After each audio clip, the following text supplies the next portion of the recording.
Bonjour à tous, bienvenue sur Wrestling with Honor, la chaîne YouTube. Je suis Joe et aujourd'hui pour cette deuxième interview de la chaîne, nous avons la joie d'accueillir Mila Smith. Salut Mila, Salut, merci de m'avoir invité. Comment tu vas? ça va et toi? Ça va, merci.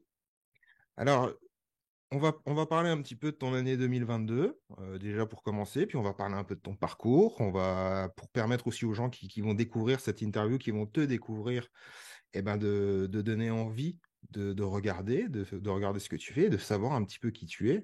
Mhm. Euh, et donc, on va revenir un peu sur des moments clés de ta carrière qui t'ont amené jusqu'à être aujourd'hui l'une des catcheuses françaises les plus connues et qui est surtout l'occasion un peu de voyager. Et les voyages, on va en parler de toute façon. Ça marche, c'est parti. Pour commencer, ton année 2022, euh, quasiment le plus grand nombre de matchs de ta carrière sur cette année. Alors, je te le disais tout à l'heure, les chiffres de cage match sont peut-être pas toujours à jour, mais en tout cas, ils annoncent ta plus grande carrière au niveau de matchs effectués. Eux, ils en Mhm. sont à 31 sur l'année 2022. En tout cas, c'est sûr que c'est le plus grand depuis le début de ta carrière. Et aussi, tes premiers championnats cette année, du côté Ouais, de la ouais. GWF, la POW, donc ça c'est en Allemagne. On Mhm. a eu la TPW en France du côté de Marseille. Et Ouais. aussi la Ring of Pakistan, championnat que tu as Mhm. gagné ces dernières semaines avant la fin d'année 2022. Ouais, c'est Euh, ça. un mot déjà pour décrire ton année 2022. Alors, effectivement, les chiffres de cage match sont pas forcément exacts. Je crois que là, dans ma carrière, j'en suis à peu près entre 100 et 110 matchs maintenant. Après, j'ai eu un an de blessure et là, les un an et demi de Covid, machin et tout. Donc, c'était compliqué. Mais c'est vrai que l'année 2022 a été exceptionnelle pour moi. Je suis vraiment super contente de mon année, en fait. Comme on le sait, le catch, c'est imprévisible. On ne sait pas forcément ce qui va se passer à l'avance. On a nos dates et tout, mais tout peut changer à la dernière minute. Donc, c'est un peu toujours faire un pas dans l'inconnu. Et moi, c'est ce que j'aime aussi. Et c'est vrai que cette année 2022 était dingue. Donc, au niveau des titres, le premier que j'ai gagné, c'était en Angleterre à la Squared Circle Academy, wrestling de Marty Jones. Ensuite, j'ai été championne JWF, comme tu l'as dit, à Berlin. J'ai perdu le titre en décembre, donc en fin d'année, dans une bataille royale. Euh, j'ai été, ouais, là, je suis championne actuelle de la POW en Allemagne, de la TPW, FFCP en France. Et j'ai récemment gagné le titre ROP, donc Ring of Pakistan au Pakistan, en décembre, là, juste en fin d'année. Et c'était dingue. C'est vraiment en fait, le catch, c'est un ascenseur émotionnel tout le temps. On ne sait pas ce qui nous attend et puis il y a des choses. Des fois, c'est très dur et des fois, il y a de superbes choses qui nous arrivent et qu'on pourrait vivre qu'avec le catch. Donc, ouais, franchement, je suis bénie par cette vie. Honnêtement, j'aime beaucoup la vie que je mène. Donc ça, c'est que pour l'année 2022. On espère qu'en 2023, ça va être encore plus incroyable. Ah bah, on espère, hein, on travaille pour. Pour ma part, je te le disais en off juste avant, moi je t'ai découvert en 2019. Donc je te le disais au show APC Trust No One contre Mariana. Mhm. Je ne connaissais pas du tout, je te connaissais pas du tout avant. Et ce jour-là, moi, ce qui m'a intéressé en te voyant, en plus de mémoire, le match dure pas forcément super longtemps, hein. Je pense que c'est un match qui dure moins de 10 minutes peut-être. C'est Euh, possible. ouais, je crois bien. En tout cas, malheureusement, c'était une défaite en plus, ça je m'en rappelle. Désolé de le Oui, rappeler. oui. Oui, je m'étais pris un plateau dans la tête, je crois, C'était ça, ouais, de la part de Delia et tout. Et c'est ça, ouais. ouais, ouais, ouais. Et moi, en tout cas, ce que j'ai aimé, la première fois où je t'ai vu, c'est ce côté. Alors déjà, le in-ring, j'aimais bien. Moi, je te le Mhm. disais, je suis pas forcément, j'étais pas à ce moment-là un grand connaisseur de catch français. Je connaissais les noms qui tournaient le plus, en tout cas, ça c'est sûr, mais j'étais pas forcément un grand connaisseur de catch français. En te voyant, j'avais, en tout cas, c'était ce truc qui m'a dit.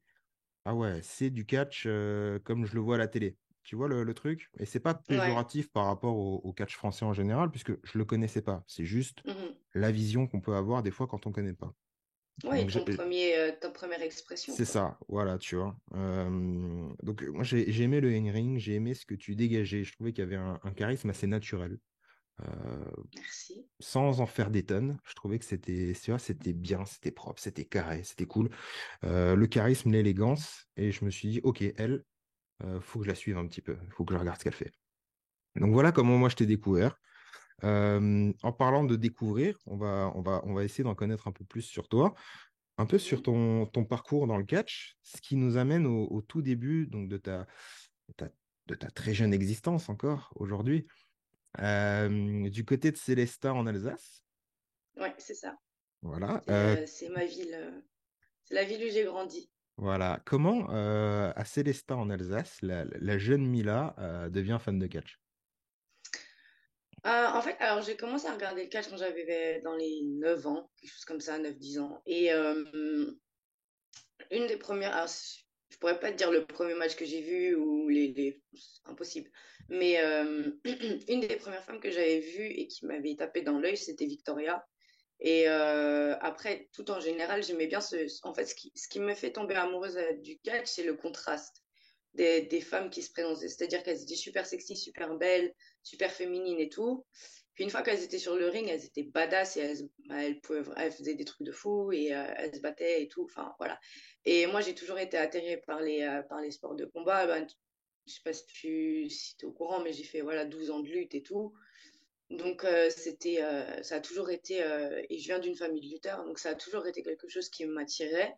Et quand j'ai vu ce contraste-là, je me suis dit, c'est ce genre de femme que je veux devenir, en fait. Et c'est parti de là. Ah, c'est marrant que tu mentionnes Victoria, puisque je ne sais pas si tu as vu l'image, au dernier Monday Night Raw, il y avait la pancarte Victoria Hall of Fame. Ouais, j'ai vu les tweets par rapport à ça et j'ai popé. Je dis, ah ouais, il faut. Et on lui souhaite en tout cas. Bah oui. Euh, Justement, alors, t'as déjà un petit peu anticipé les points d'après, parce que si, j'ai bien fait mes devoirs, je sais que tu viens d'une famille de lutte, je sais que tu as fait de la lutte. Juste avant d'en parler, moi, je voudrais te parler donc, tu apprends le catch, tu t'es entraîné, toi, un peu partout. Tu n'as pas une école précise, tu t'es entraîné en France, tu t'es entraîné en Europe, tu t'es entraîné au Japon même.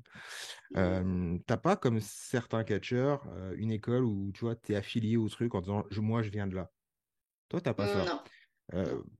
En quoi ça a été un plus finalement? Parce que je pense qu'il y a eu des plus, mais en quoi ça a pu Mhm. être aussi un moins dans ton parcours finalement qui est un peu différent de ces catcheurs qui apprennent tout au même endroit. C'est quoi finalement les points positifs et les points négatifs de ne pas avoir de maison mère? Parce que je crois que c'est le mot que tu utilisais dans une interview précédente. Ouais, exactement. Et comme tu l'as dit, c'est très intéressant parce qu'il y a des points négatifs qui m'ont freiné, où je me sentais freinée à certains moments, et il y a d'autres points qui, avec le recul, ont été des points très très positifs à ça.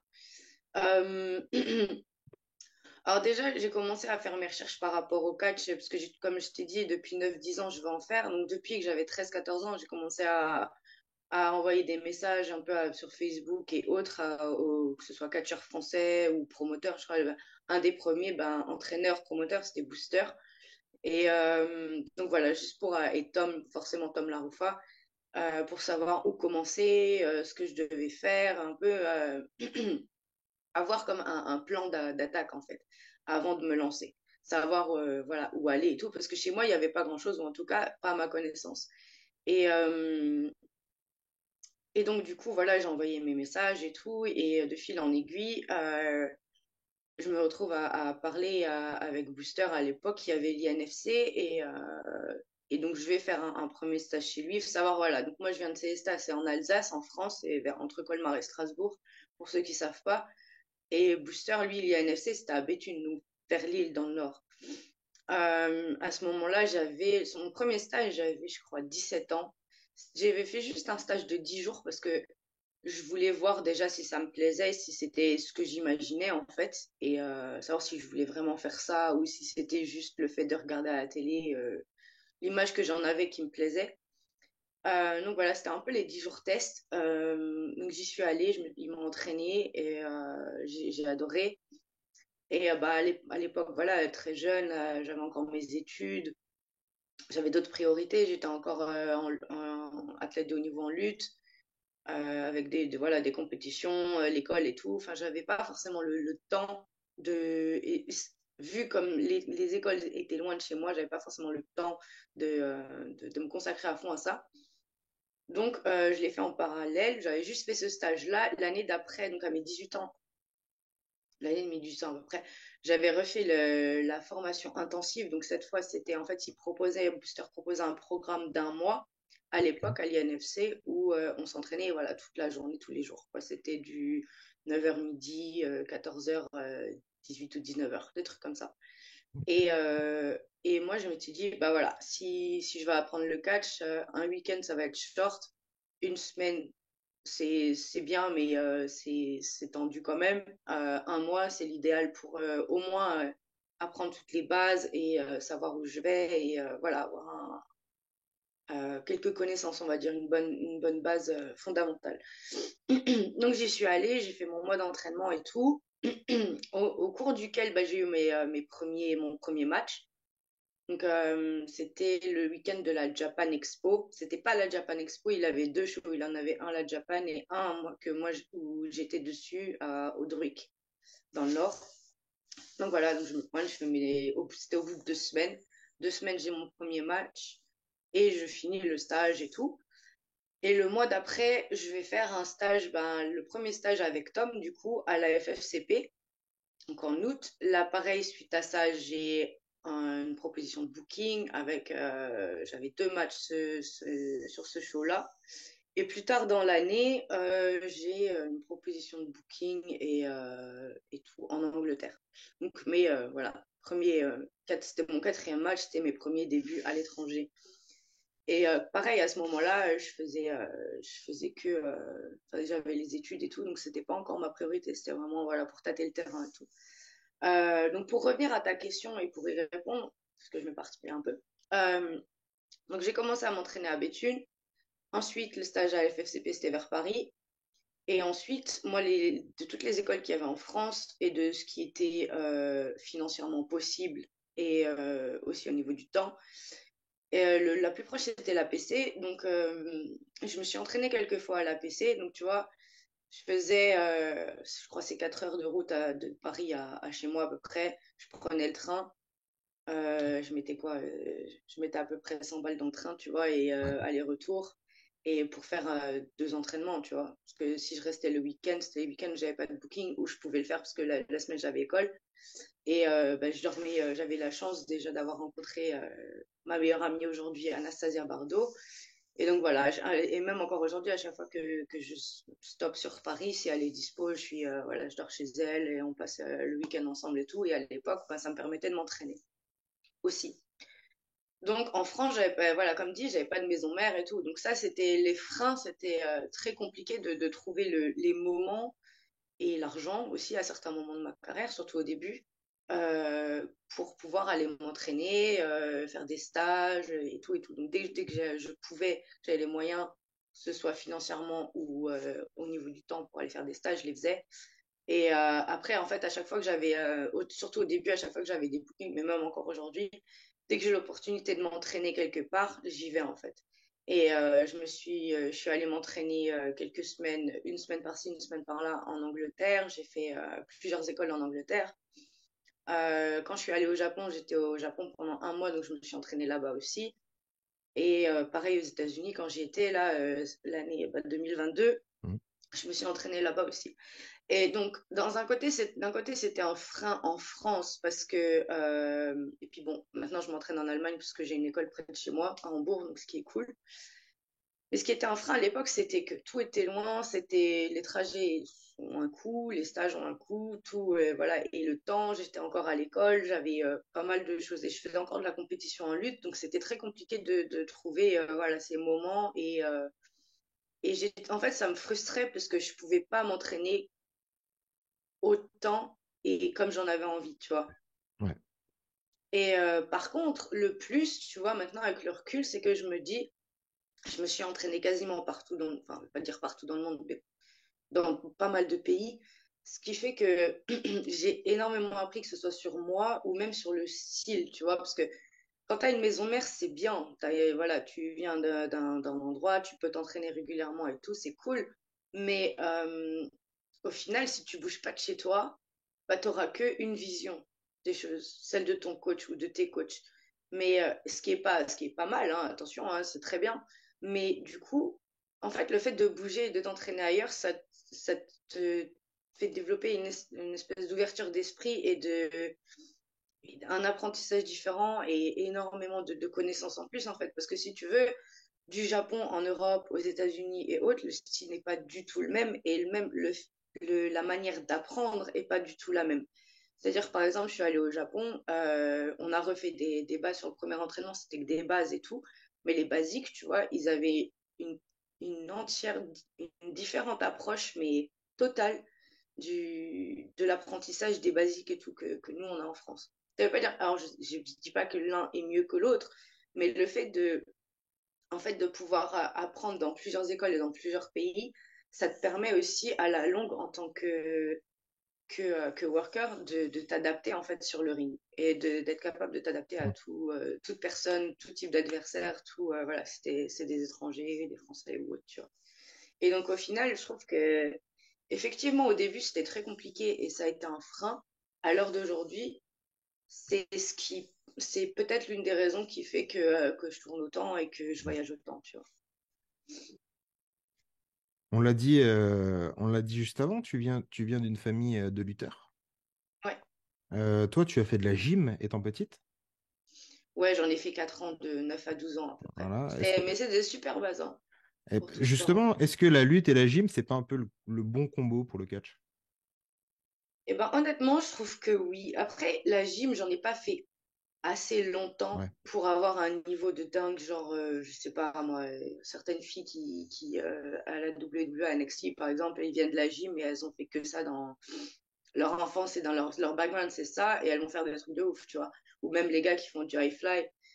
Voilà, j'ai pas, j'ai des bases, j'ai de bonnes bases qui sont restées encore aujourd'hui. Je peux faire voilà, des moonsaults, des trucs, je peux faire plein de trucs. Mais j'ai pas non plus, j'en ai pas fait genre 10 ans comme la lutte, par exemple, tu vois. Moi, mon background de base, mon plus gros background, c'est la lutte et c'est ce que j'utilise le plus sur le ring. Après, effectivement, le combo des deux, c'est un super combo, que ce soit dans l'apprentissage du catch que après en tant que worker et pour se trouver sur le ring, avoir ses movesets et autres, tu vois. De toute façon, je pense que la lutte et la gym sont des bases, des sports de base qui aident énormément à l'apprentissage d'autres sports après. Ouais. Il y a une personne qui va être importante pour toi déjà dans ta jeunesse, en tout cas dans ton début, ton rapport avec le catch et qui l'est toujours aujourd'hui, c'est Tom Laroufa.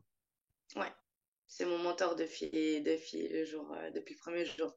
Voilà. Est-ce que Depuis tu que peux j'ai nous en envoyé dire un ce peu? message-là. Voilà, Ouais, c'est en ça. fait, donc, comme je t'ai dit, à 13 14 ans, voilà, je commençais déjà à regarder un peu sur Facebook, envoyer des messages à certains catcheurs, promoteurs et tout, enfin entraîneurs à l'époque, euh, pour savoir comment commencer, machin et tout.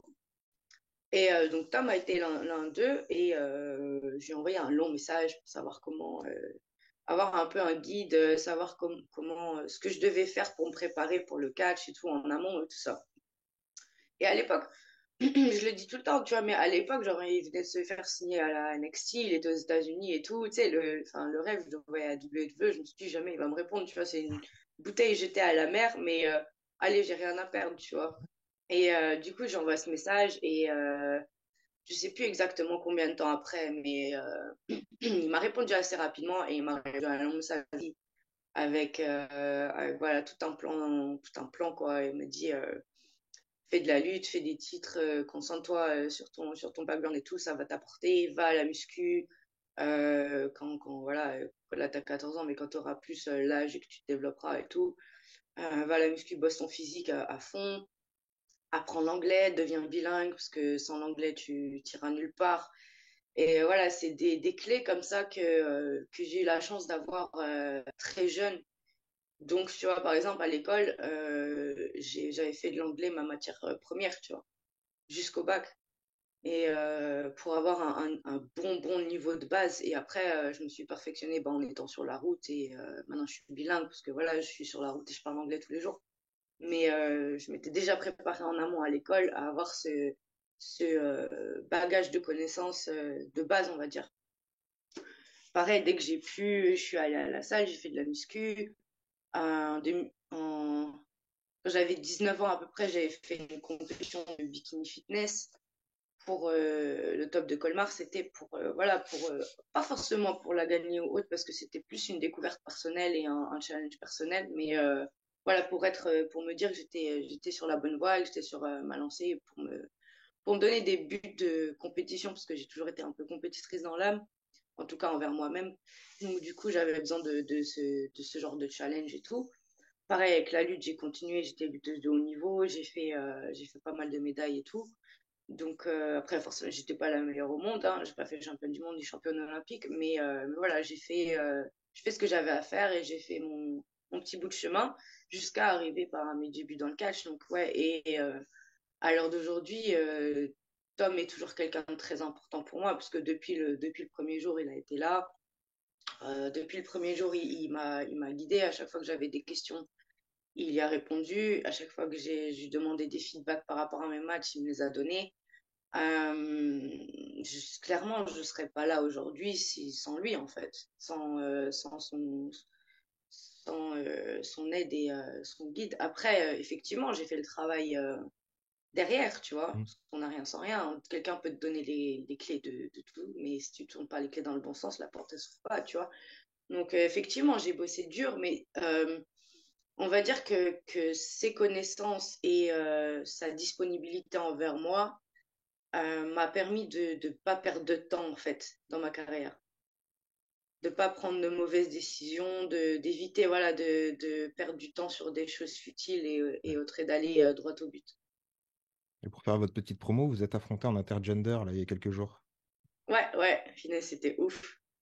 C'était ouf. C'est vraiment, tu sais, une sorte de consécration, tu vois, de dire 10 ans après, 10 ou 11 ans même après, tu vois, c'est parti d'un message de coach-élève, machin, à on fait des tournées ensemble, on fait des stages ensemble en tant que coach et assistant coach.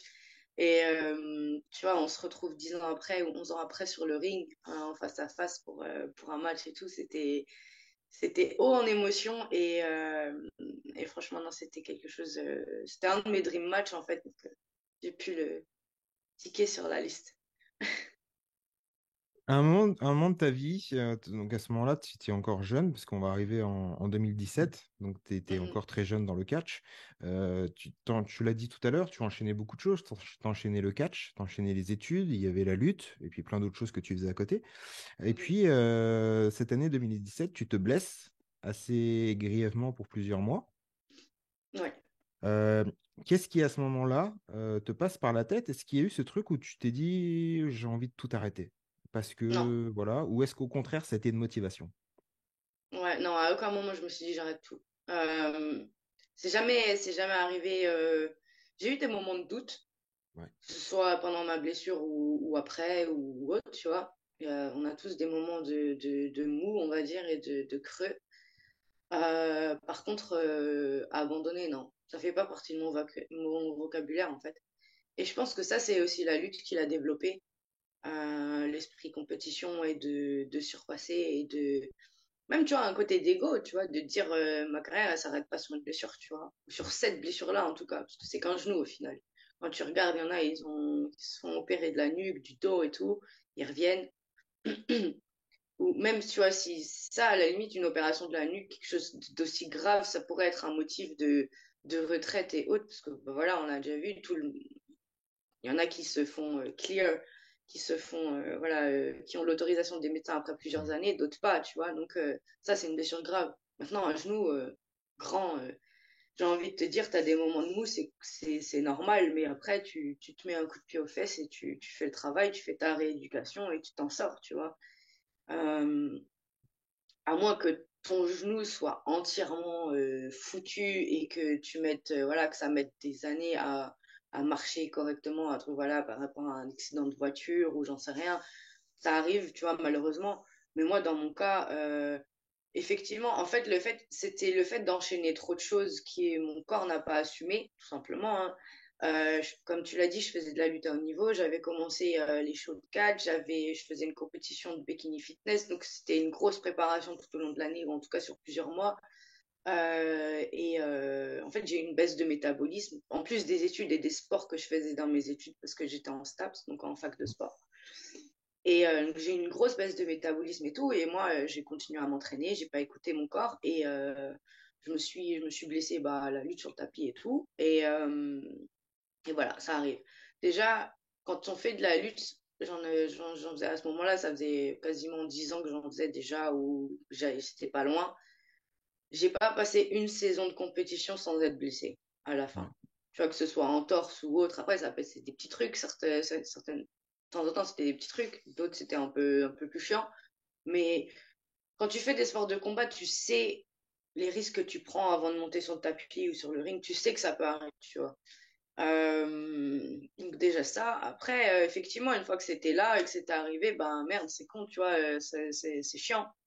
Effectivement, c'est pas facile. Effectivement, t'as toute ta bouffe aussi à revoir, à la diète et tout, pour pas prendre de poids ou trop en perdre ou autre, et être bien dans ta rééduque. Moi, j'ai dû réapprendre à marcher parce que je pouvais plus marcher. J'ai dû réapprendre voilà, à sauter, courir, tout. J'ai mis 8 mois pour retourner sur le tapis de lutte. Quand je suis retournée sur le tapis, j'avais l'impression que j'avais jamais été sur le tapis de ma vie, que j'avais jamais lutté avant. Au niveau de la mobilité et tout, c'était très dur. C'était mentalement plus dur que physiquement parce que final, physiquement, tu as la douleur, ok, tu vois, cool. De toute façon, quand tu fais du catch ou de la lutte, tu as mal quasiment tous les jours. Enfin, tu sais ce que c'est la douleur, tu vois. Elle est là, c'est ta meilleure pote en fait. Elle est là tout le temps, ou très souvent en tout cas. Maintenant, en plus de la douleur, tu as ce truc de dire merde, je suis plus au niveau d'avant, quoi. J'ai tout ce travail-là à refaire. Voilà, c'est comme si tu reprenais à zéro dans un sens, tu vois, dans ta tête. Moi, c'est ce que je me suis dit. Je fais putain, là, je reprends à zéro, tu vois. Et des meufs sur le tapis que je battais easy avant. Et là, bah, je pouvais même pas leur faire une attaque aux jambes ou un truc comme ça parce que soit ma tête, elle suivait pas parce que tu as l'appréhension après, tu vois, Ouais. aussi. Tu as plein de choses qui rentrent en compte. Donc, ça met un certain temps à faire tous les déblocages, que ce soit physique ou mentaux, tu vois, jusqu'à retrouver ton niveau d'avant et tes sensations et tes bonnes appréhensions et tout. Donc, à peu près, suite à ça, moi, je reviens sur le... En fait, le truc, c'est que ce qui m'a permis de voir la lumière au bout du tunnel et de m'en sortir et tout, en fait, à chaque fois pendant ma rééducation, que ce soit, chaque fois que j'avais mal ou autre, je me disais, je veux retourner sur le ring, en fait. Et c'était ça, tu vois, c'est si j'abandonne, si je fais pas ma rééduque correctement, et si voilà, je bosse pas, si je me mets pas un coup de pied aux fesses, le ring, je peux l'oublier, tu vois. Ouais. Donc c'est ça qui m'a vraiment poussé à y aller, quoi, et à pas pleurnicher sur mon sort et à me bouger pour revenir, en fait. L'année d'après, en plus, tu as ton premier try-out chez WWE. Ouais, mais c'était 2 mois après mon comeback sur le ring. 2, 3 mois. Je crois que j'étais revenue en juin, juillet et c'était euh, juin, juillet. Ouais, juin, j'avais fait un match test pour mon genou. Ça s'était bien passé, mais je le sentais pas. J'étais repartie, j'avais plus pris de booking après jusqu'à, je crois, août ou septembre. Un truc comme ça, parce que j'avais fait la nuit du catch et tout. C'était au moment où j'avais fait la nuit du catch, bah, justement, chez Tom, Mm. à Nice. Et en fait, j'envoie mes trucs, mon formulaire et tout au PC, au site du PC en août, je crois. Et les travaux étaient en novembre. Et de ce que je me rappelle, c'est que j'ai eu voilà 2, 3 mois pour vraiment bien me préparer. Parce que moi, pareil, à ce moment-là, tu sais, j'envoie mes trucs, mais je me dis, bon, j'ai j'ai quoi j'avais quoi 19 20 ans. Ouais, 20 ans, je viens de sortir d'une opération du genou et d'un an de convalescence. Tu dois tout marquer, tu sais, sur les formulaires. Tu dois être honnête par rapport à ça. Moi, je l'ai été en tout cas.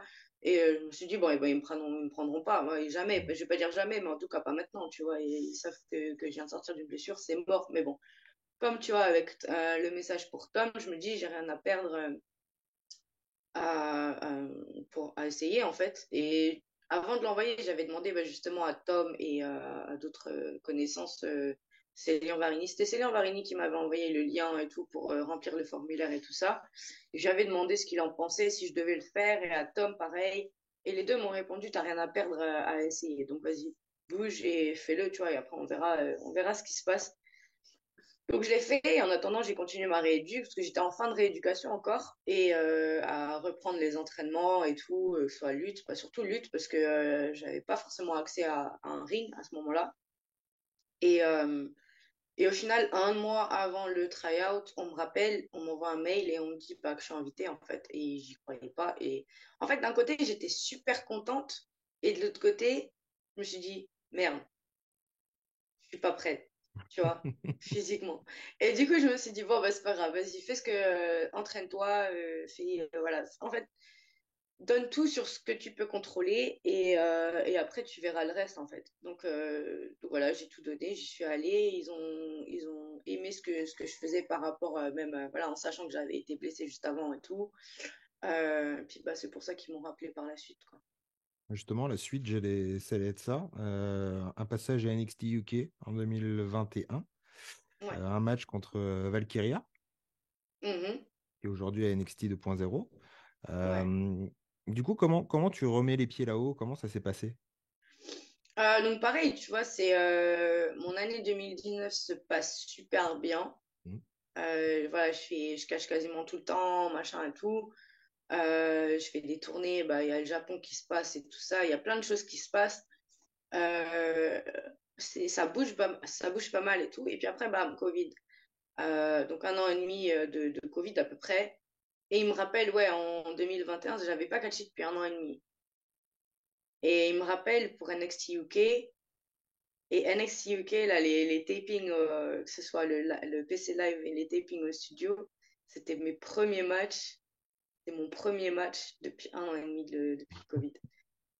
Donc c'était pareil, haut en émotion, c'était haut en stress aussi parce que, encore une fois, j'étais super contente qu'on me rappelle d'un côté, tu vois, parce que c'était prévu en fait. Ils m'avaient déjà dit qu'ils allaient me rappeler, machin et tout, mais ils savaient pas quand. Et au final, tu vois, quand je tournais bien sur le circuit, tout ça, j'avais pas une nouvelle. Et puis une fois parce que je pense, voilà, ils avaient plein de choses à gérer de leur côté et ils n'avaient pas forcément le temps pour ça. Et, euh, et quand ils m'ont rappelé, c'était à ce moment-là, c'était juste après le Covid, donc c'était mon premier match ouais, après le Covid et tout. Et bah, je me suis dit, cool, on va y aller, on va tout donner, mais waouh, tu sais, t'es rouillé de partout, t'as pas catché depuis un an et demi, et t'es là, ok, cool, on va faire des tapings au studio, il n'y a pas de public, il n'y a Ouais. personne. Et c'était beaucoup de stress. Mais après, voilà, j'ai toujours eu une très, très bonne expérience avec la WWE. C'est des équipes formidables. Ils ont toujours pris grand soin de nous, de moi. Voilà, j'ai eu, ça a toujours été une expérience ouf parce que j'ai toujours énormément appris, que ce soit sur moi-même ou voilà, par rapport au catch à travers les coachs et tout.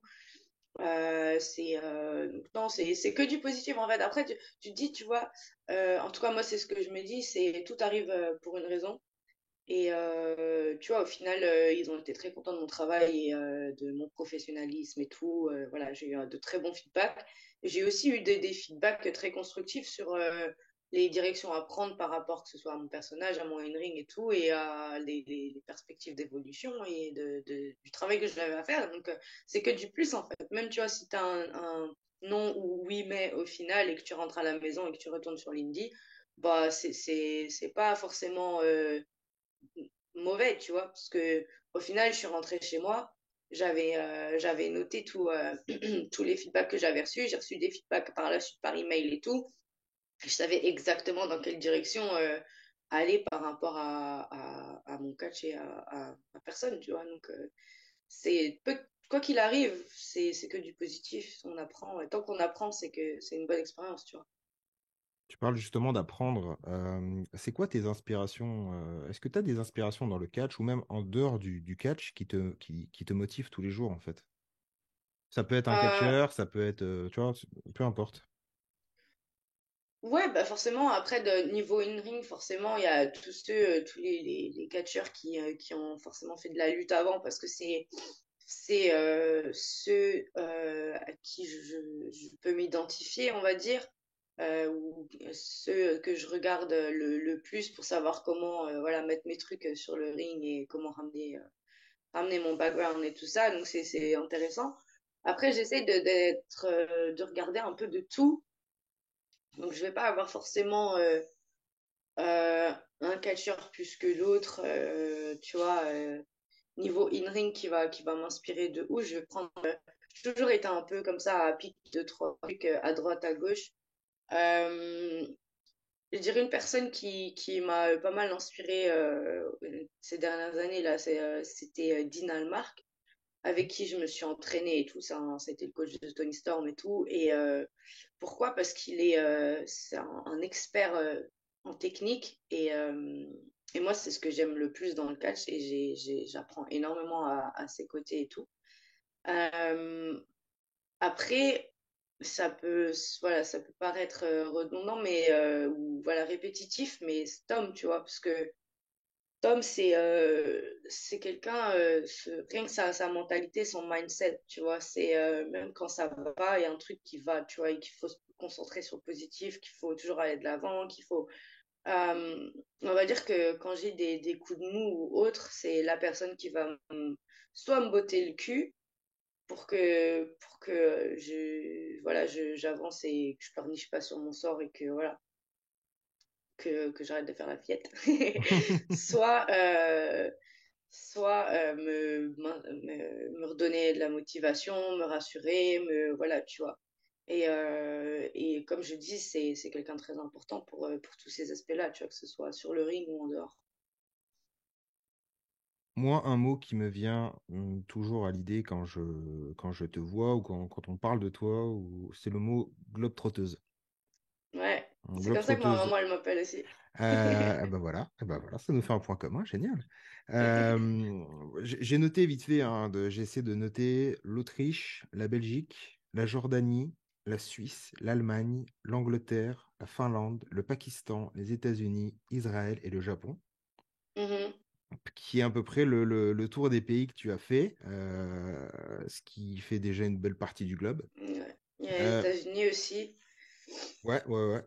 Euh, est-ce que pour nous, alors pour nous, forcément, il y a des pays qui nous parlent, enfin, pour nous, on va dire, pour les fans de catch, peut-être un peu classique, on va dire que forcément, c'est les États-Unis. Après, bon, il va y avoir le Japon. C'est vrai que pour nous, par exemple, et en plus, toi et moi, géographiquement, on vient un peu du même endroit, donc on va dire que l'Allemagne, la Belgique, tout ça, ça peut nous parler un petit peu. Mais il y a Mhm. des pays qui, je pense, pour les fans de catch, sont un peu méconnus. Est-ce que, par exemple, tu pourrais nous parler du catch en Finlande, par exemple? Ouais, bah ouais, bah déjà, ouais, comme je t'ai dit, j'ai fait à peu près 15 pays. Donc, il y a encore pas mal de pays que j'ai pas fait et qui sont sur ma liste, tu vois, mais je suis assez contente du fait, parce que, en fait, je me dis, tant que je suis sur l'Indie, c'est un de mes objectifs aussi, tu vois, c'est de bouger le plus possible, d'aller être catché partout, tu vois. Donc, ouais, le catch en Finlande, c'est le promoteur avec qui je bosse, c'est Starbucks, Michael. Euh, donc, c'est des shows, voilà.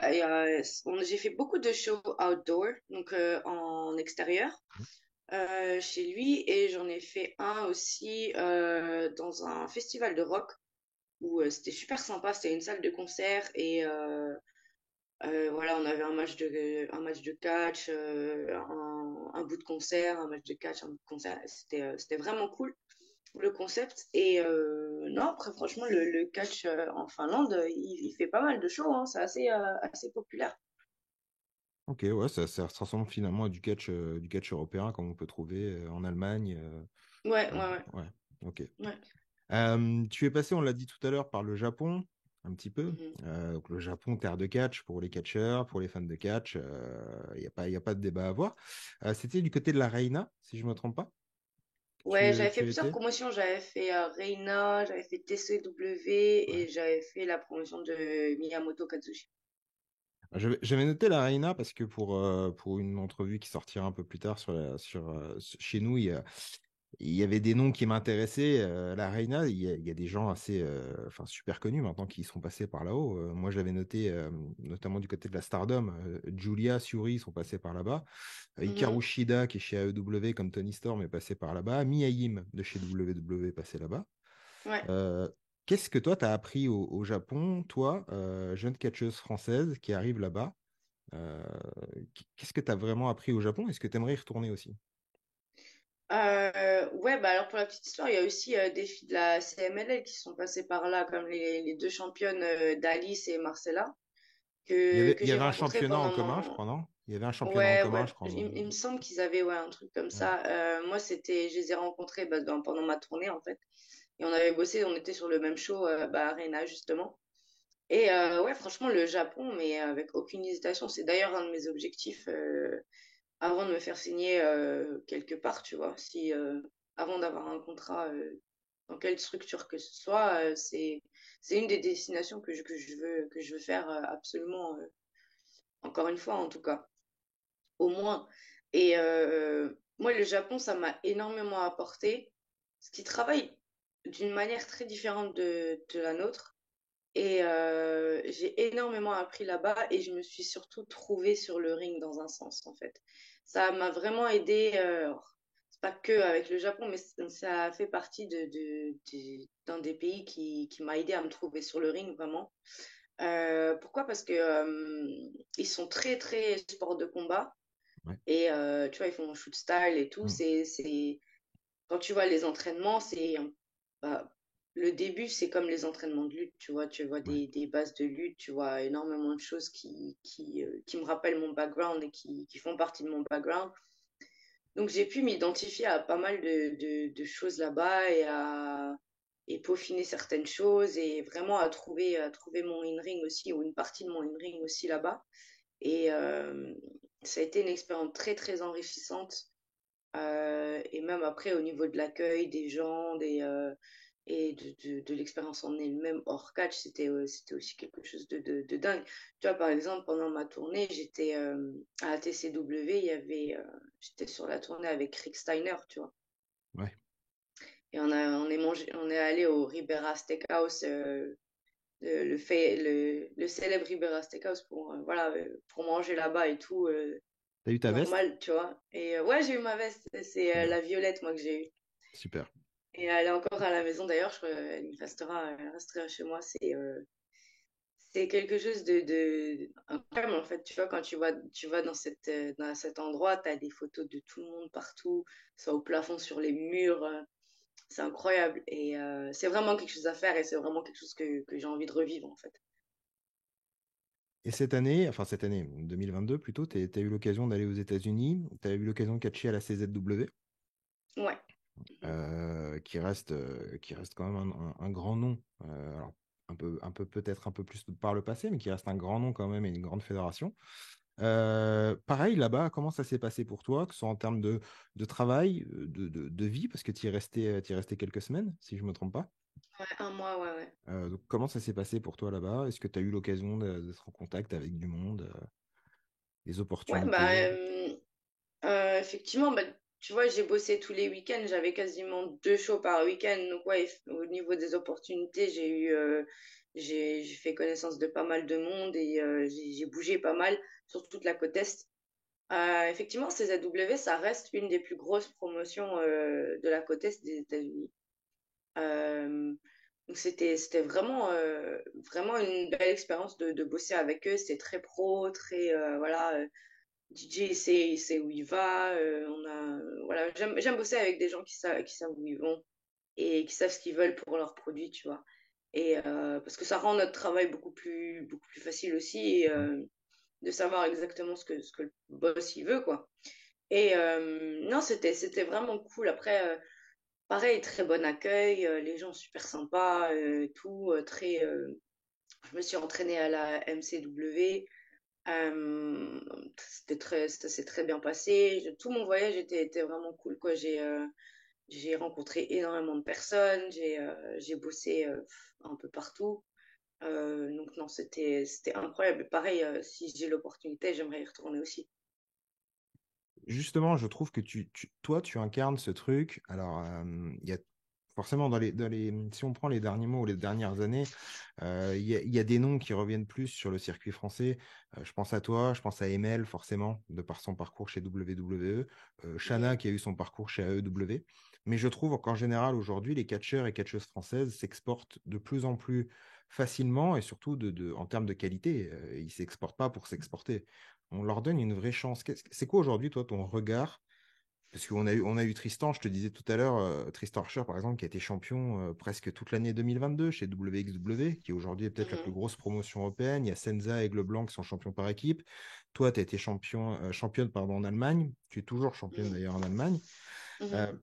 c'est quoi ton regard aujourd'hui sur le catch français et sur cette opportunité que vous avez aujourd'hui de plus être regardé comme ce que je pouvais te dire en off avec le regard du ouais, ok, c'est du catch français, mais aujourd'hui, non, vous êtes des catcheurs européens, voire internationaux, quoi. Ouais, bah après, alors pour ma part, j'ai pas eu le choix que de m'exporter très tôt parce que pour certaines raisons qui faisaient que j'avais pas forcément énormément de booking en France au début de ma carrière. Donc j'ai pas eu le choix et j'ai fait le plus gros de ma carrière à l'étranger, jusqu'à maintenant en tout cas. Après, ce que j'ai pu constater d'un regard extérieur, c'est vrai que quand moi j'ai commencé, il n'y avait pas énormément de catcheurs qui s'exportaient, ou en tout cas pas beaucoup, tu vois, au C'est ça. pays, aux frontières et tout, mais ça s'arrêtait là, tu vois. Et après, je sais pas si le fait de voir certaines personnes comme Tristan, Tom, moi-même, parce qu'il faut pas l'oublier, avant tout ça, Tom, il était 4 ans aux États-Unis, enfin, Ouais. chez NXT, il avait fait Impact, il a voyagé, il a fait le Japon, il a fait énormément de pays aussi, tu vois. Donc, je sais pas si. Je pense que d'un côté, le fait qu'on bouge et qu'on nous voit bouger comme ça et qu'on voit que notre travail satisfait derrière, peut-être que ça a ouvert des portes. En tout cas, j'espère que ça a ouvert les portes aux autres, tu vois, pour se dire ah bah c'est du catch français, donc c'est qualité, tu vois. Et et le fait qu'on soit, je pense qu'à l'heure d'aujourd'hui, on est pris beaucoup plus au sérieux que quand j'ai commencé, par exemple, tu vois. Ouais. Parce que à l'époque, alors il y en avait quelques-uns, comme je t'ai dit, qui s'exportaient et tout, mais ça restait vraiment quelques-uns, genre deux, Mm. trois personnes, tu vois. Maintenant, peut-être le fait d'en voir de plus en plus de catcheurs s'exporter et faire le travail derrière, parce que comme tu l'as dit, tu vois, s'exporter pour s'exporter, c'est cool, tu vois, c'est mignon, mais faut charbonner derrière et Ah faut oui, c'est donner ça, aux hein. promoteurs ce qu'ils veulent et ce qu'il veut et au public. Donc, quand le travail est bien fait derrière, je pense qu'effectivement, ça ouvre une porte aux autres, en tout cas dans ces promotions-là, qui se disent, bon, des catcheurs français qu'on a eu, on n'est pas déçus, on a toujours été satisfait de leur travail. Pourquoi pas donner une chance à celui qui vient de m'écrire ou, Mm. tu vois, au prochain, tu vois. Ouais, ouais. Donc oui, je pense que ça évolue dans le bon sens et j'espère effectivement que voilà, ça va continuer comme ça, quoi. Toi, tu as eu l'occasion de briller, on le disait tout à l'heure, sur la scène européenne, en tout cas sur l'année 2022. On l'a dit, championne de la GWF. Les shows sont Mhm. disponibles d'ailleurs gratuitement et même en version française sur YouTube Ouais. avec notre ami Viandox aux commentaires. Et on le salue, on lui fait une petite dédicace. Je sais qu'il regardera cette vidéo. Hello, Salut mon hello. ami. Euh, Est-ce que finalement, ouais, ça c'est une question que moi je me suis toujours posée. Moi je suis fan de catch depuis 2005 à peu près. Mhm. Et la question que je me suis posée, c'est est-ce que finalement quand on voit aujourd'hui, tu parlais de Tom qui a passé 4 ans aux États-Unis, qui a été je crois le premier Français sur un live sur le network en étant un NXT Takeover, ou je sais plus c'était quoi le nom, mais le premier NXT Takeover en tout cas. Mm, Est-ce que mm, mm. c'est nous en France qui avons encore une vision du Bah, c'est le catch? seul encore qui a fait un takeover. Ouais, c'est vrai, parce qu'AML n'a pas eu l'occasion d'y participer. Ouais. Est-ce que c'est Mhm. nous en France finalement qui avons ce point de vue un peu, ouais, bon, le catch français? Et en fait, comment le catch français est un peu perçu à l'étranger, toi qui as eu l'occasion d'aller dans beaucoup de pays, comment eux ils voient le catch français en fait concrètement? Alors, c'est des visions différentes. Après, c'est vrai que nous, en tant que Français, alors, je sais pas si c'est la mentalité française ou autre, mais on est assez pessimiste et Oui, assez à voir le négatif, assez voilà, critiquer, ah si, il y a ça, à se plaindre et tout. Euh, Au final, dans les autres pays d'Europe, on commence à vraiment monter et à être pris au sérieux. de ce que je peux voir, de ce que je peux entendre là où je travaille. Donc en Europe, on commence à se faire une place de plus en plus et elle évolue dans le bon sens aussi. Maintenant, niveau international, que ce soit Japon, États-Unis ou quoi, on est encore derrière et on n'est pas encore à ce niveau-là. Voilà, au Japon, on connaît pas forcément beaucoup de catcheurs français ou autres, à part ceux qui sont allés au Japon, tu vois. Aux États-Unis, pareil. Pour ceux qui ont montré leur tête aux États-Unis, le reste, on ne les connaît pas, tu vois. Et donc voilà, en Europe, mais de toute façon, c'est comme ça que ça marche. Au début, c'est à l'échelle nationale, après, c'est à l'échelle européenne. Et une fois qu'on se sera fait une place concrète sur le podium, on va dire, en Europe, là, effectivement, on commencera à être reconnu et à être pris au sérieux aussi à l'international, donc dans tous les plus grands pays catch et tout. Mais c'est normal, c'est comme ça que ça fonctionne. Il faut Pour la, laisser le temps au temps pour et la de petite continuer de année, pour la- travailler. Ouais, c'est ça. Ouais. Pour la petite anecdote, j'ai eu l'occasion d'interviewer la semaine passée, enfin, c'est sorti la semaine passée sur Twitter. J'ai eu l'occasion d'interviewer Miyu Yamashita de chez TGPW, qui, elle, dans son interview, me disait qu'elle aimerait catcher en France. Ouais. Voilà. Donc, Après, c'est je pense que effectivement que la France commence, comme je t'ai dit, à se faire une place et à se faire connaître et à se faire entendre. Euh, Après, je te parle des endroits où moi j'étais. Tu vois, le Japon, par exemple, j'étais en 2019. Peut-être que depuis, ça a changé et effectivement, on a fait des shows ou des choses qui ont attiré leur attention. Les États-Unis, j'y étais cette année, tu vois, cette année en parlant avec plusieurs personnes, promoteurs ou autres, ça restait très, très peu connu. ouais. Mais comme je t'ai dit, ça évolue dans le bon sens. C'est juste, faut continuer à travailler, faut continuer à pousser les shows, à pousser les promotions, à se pousser entre catcheurs aussi, pour évoluer et pas, et voilà, se faire une place en fait ça va prendre un peu de temps, tu vois. Après, ça peut aller très vite, mais il y a plein de choses qui prennent leur temps et il faut juste continuer et être constant en fait. Il y a quelque chose chez toi, je trouve, qui se dégage et qui, je trouve, fait partie de vraiment de ce que tu mets en avant. C'est le fait, ça va paraître bizarre finalement quand je vais te le dire, mais c'est le fait d'être une femme. Ok? Le fait d'être assumé, qu'on peut être jolie. Et c'est ce que on parlait avec Victoria tout à l'heure quand tu disais quand tu étais petite, c'est tu vois cette fille qui peut être superbement jolie, même un peu plus, elle peut avoir un côté sexy et tout, et pourtant quand elle va dans le ring, ouais, ça y va quoi. Et en faisant mes recherches, je voyais deux phrases notamment chez toi qui m'ont interpellé. La première, c'était où tu parlais de Victoria et tu disais comme elle, je voulais montrer qu'on pouvait se battre et rester féminine. Et Mhm. je trouve que c'est quelque chose que tu incarnes parfaitement, pour ma part en tout Merci, cas. c'est Mais gentil. C'est euh, très la, flatteur. ben, de rien. La deuxième, c'était que alors, sans tout dire, mais que ton nom de catcheuse était un hommage aux femmes de ta famille. Ouais, Donc c'est encore ça. une fois, on sent que le côté femme est présent chez toi. Et je trouve que c'est quelque chose qui, avec les années, peut-être que ça vient des produits plus mainstream et qu'aujourd'hui, vous avez la chance de vous en inspirer, mais je trouve qu'aujourd'hui, et tu en es l'exemple parfait, je trouve qu'aujourd'hui, on peut être totalement une femme dans le milieu du catch, mais avec les codes féminins. Je sais, est-ce que tu vois ce que je veux dire un peu? Mhm. Ouais, ouais, complètement, complètement. Et justement, du coup, ma question, c'est comment tu vois aujourd'hui la place que moi je trouve grandissante du catch féminin? Aujourd'hui, on a des stars qui dépassent le catch. Quand je pense à alors, je vais donner des noms forcément qui vont parler à tout le monde, mais quand je pense à des gens comme Becky Lynch, quand je pense à des gens Mhm. comme Charlotte Flair, qui sont aujourd'hui des stars en dehors du catch, il y a des gens aujourd'hui qui peuvent connaître ces gens sans forcément être fans de catch. Ouais. Pour moi, des femmes qui ont ouvert la voie dans d'autres sports, je pensais, moi, c'est toujours la première qui me vient, c'est Serena Williams. Parce que quand j'étais Mhm. petit, je la voyais et je me disais, mais elle est incroyable. Je pense à Ronda Rousey. On peut critiquer ce qu'elle fait du côté de WWE, mais ça, c'est pas le débat.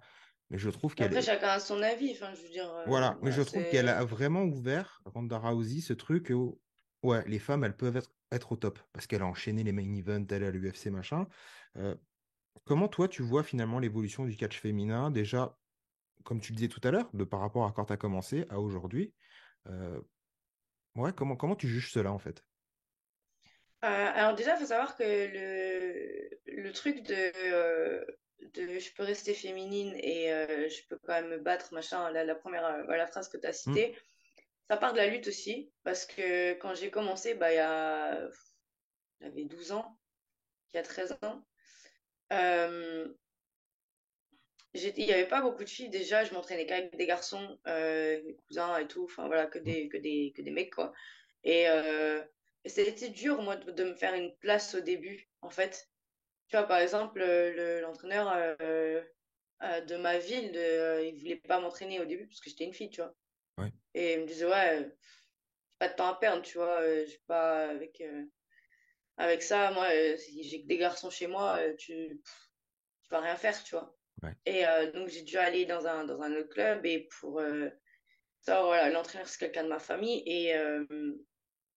et donc, j'ai dû aller dans un autre club, faire mes preuves, me faire tabasser par des garçons d'abord parce que à l'époque, à 12 ans, on faisait encore des compétitions mixtes. ouais. Euh, donc, ma première compétition, j'avais perdu. Ma deuxième compétition, j'étais arrivée troisième et j'avais mis la médaille en face de lui, tu vois, en face de son visage. Je lui avais dit, regarde tes gars, là, je les ai battus. Il y avait un gars chez lui en plus et je dis, tu veux toujours pas m'entraîner maintenant? Et voilà, donc ça a été prouvé et encore prouvé que parce que j'étais, même en étant une fille, bah, j'étais capable et voilà, j'étais capable de m'entraîner avec des garçons, d'assumer, de faire des titres, de faire mes compètes, de faire mon poids, voilà, d'assumer tout, d'être une lutteuse, quoi, en fait, tout simplement. Et au final, voilà, j'ai fait ma place. Ça a mis quelques temps, mais j'ai fait ma place et j'ai gagné le respect de tout le monde. Et voilà, ça se passe très bien maintenant. Et dans le catch, c'était un peu pareil au début. Enfin, moi, que je sais, quand je suis arrivée, il y avait moins de filles, Ouais. on avait moins de temps de ring. Et ça, tu peux le voir. En fait, à la WWE, c'était pareil. Et je pense que la WWE a une influence un peu sur, alors pas sur toutes les structures indie, mais sur le catch en général quand même. Ouais, ouais. Euh, Donc on avait moins de temps de ring, il y avait moins de filles, il y avait moins de matchs féminins par show, il y avait moins d'attention portée aux femmes, moins de, tu vois, la place sur la carte n'était pas non plus ouf. C'était bien souvent avant ou après la pause. Après la pause, tu sais que voilà, tout le monde revient à sa place et il y a des gens qui sont pas encore. Enfin, voilà, c'était pas la place super sur la carte non plus. C'est un peu, on mettait des filles parce que ça faisait bien de mettre des filles, Ouais. c'était joli sur le poster et c'était pour combler un trou et pour, voilà, ça fait plaisir aux mecs dans la salle et puis on met des filles, puis c'est cool quoi. Si tu sais pas trop catcher, c'est pas trop grave, du moment que t'es jolie, ça passe. C'était un peu ça. En tout cas, de mon avis, ça reste mon avis personnel, attention, hein, mais de mon point de vue, c'était un peu ça. Maintenant, à l'heure d'aujourd'hui, on a beaucoup plus de temps de ring. On a plusieurs matchs féminins par show, Mm. selon les structures, bien entendu. Mais dans beaucoup de structures, ça commence à se développer et à se démocratiser dans le sens où on est beaucoup plus de filles dans le vestiaire, beaucoup plus de matchs féminins. On a beaucoup plus de storyline aussi, d'attention voilà, du promoteur porté sur nous avec des choses qui ont du sens avec un temps de ring conséquent du coup, avec des stipulations différentes aussi. Parce qu'à l'époque, on faisait un single, tout le monde était content, puis ciao.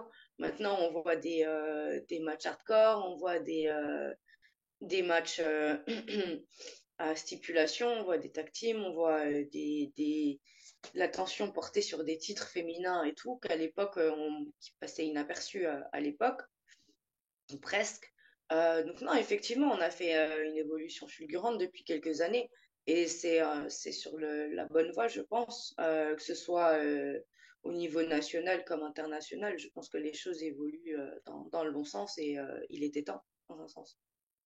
Ouais, international, tu le dis. C'est vrai que tu parlais de WWE tout à l'heure. C'est obligé qu'ils sont un peu, quoi qu'il arrive, ils font un peu, j'ai l'impression, toujours la pluie et le beau temps dans le catch, parce que ça reste, qu'on aime ou qu'on n'aime pas, ça reste les numéros un.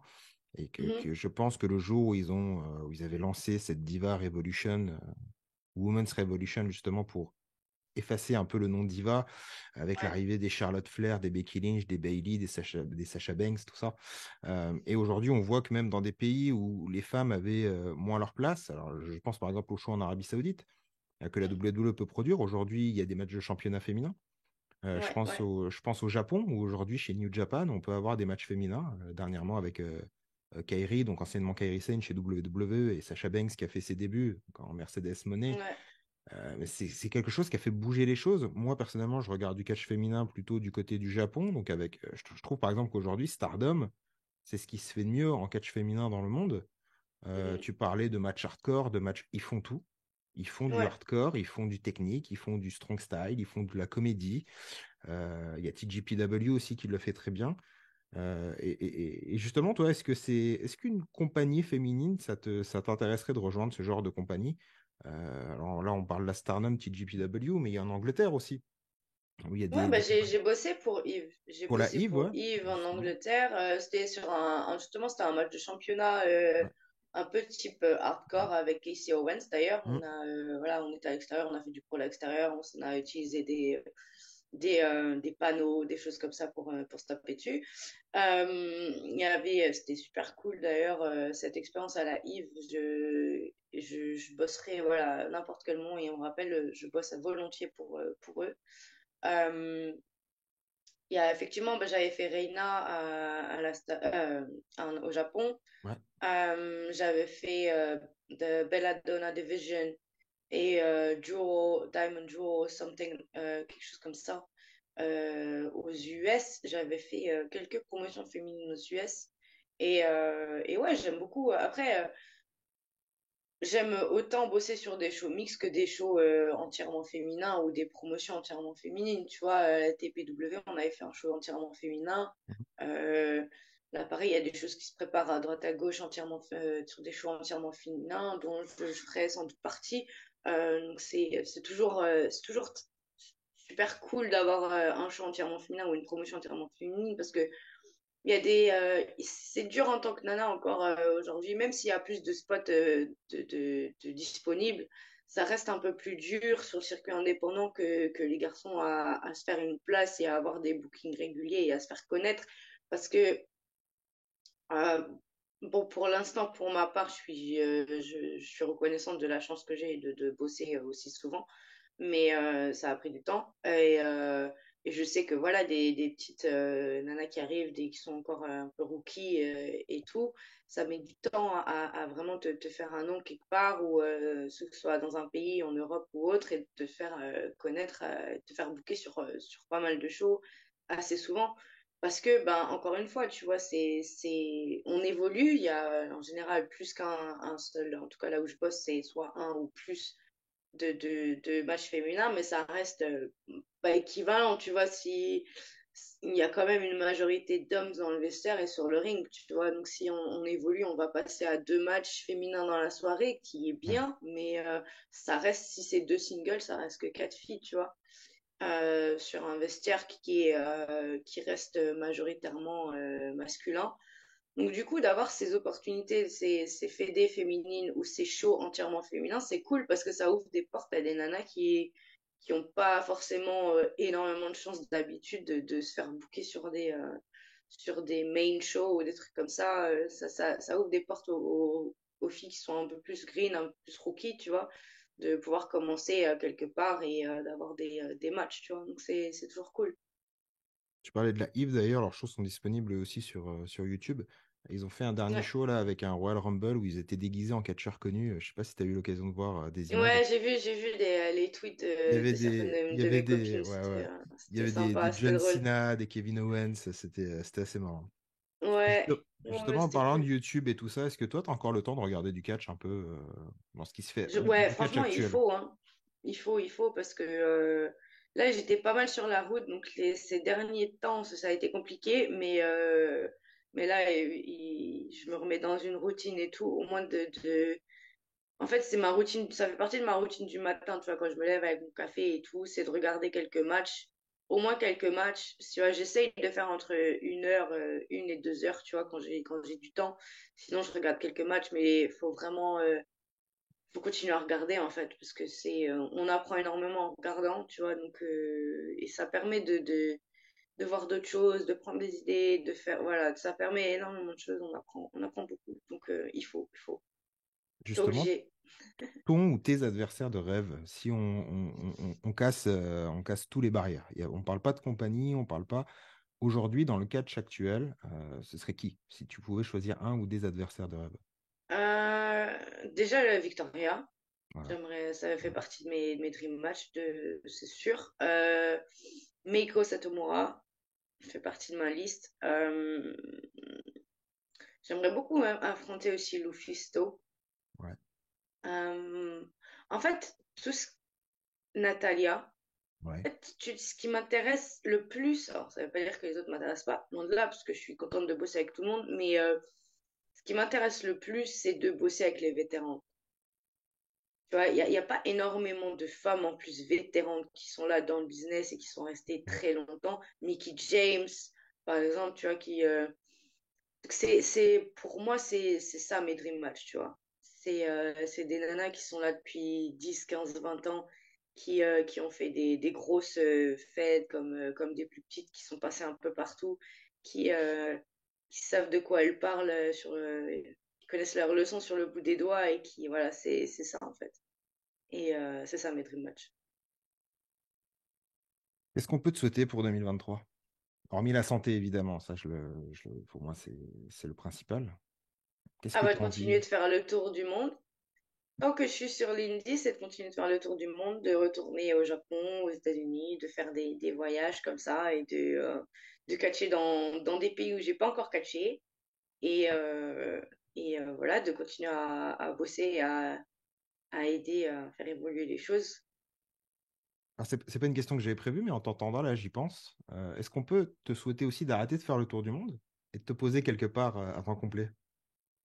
Bah, à temps complet, oui, si j'ai un contrat. C'était C'est ça. ça. C'était ça. C'est ça. Donc oui, effectivement, ça, ouais, ça vient même, j'ai envie de te dire, dans le podium des choses à me souhaiter. Mais voilà, Bon, la santé, et soit tu fais le tour du monde, et soit tu te poses avec un bon contrat. c'est ça. C'est pas mal. C'est ça. Voilà, c'est le but de cette année. Et ben avant de conclure, en tout cas, déjà merci. Merci à toi, Mila. Avant de conclure, en tout cas, je vous rappelle que vous pouvez vous abonner. Alors déjà, vous pouvez suivre Mila sur ses réseaux sociaux. Il y a plein de matchs disponibles de Mila aussi sur YouTube. On en a parlé tout à l'heure. Certains sont même en français, donc n'hésitez pas à les suivre pour ceux qui connaissent pas. Pour nous, n'hésitez pas à vous abonner à Wrestling with Honor, que ce soit sur Twitter, sur YouTube, sur Spotify. Il y a le podcast History of Honor en plus qui est déjà dispo. L'interview avec Tristan Archer est dispo aussi. Et bientôt, on aura l'interview donc avec Mila. Merci à toi, Mila. Ça a été un vrai Merci plaisir. de m'avoir reçu. C'était vraiment cool. C'était super. Et ouais, Et j'espère que la prochaine plaisir fois, partagé. qu'on aura l'occasion de refaire une interview, et ben tu seras, voilà, ce sera plus difficile de t'avoir parce que tu me diras, non, j'ai pas le temps, je suis posé. Il faut passer par 40 000 personnes pour t'avoir. Euh, Moi, c'est tout ce que je te souhaite, en tout cas. Ouais, c'est très gentil. Merci beaucoup. Merci à toi. Bonne continuation à toi. À Je te bientôt. souhaite le Salut. meilleur pour ton podcast. Ciao, Merci. ciao. Salut.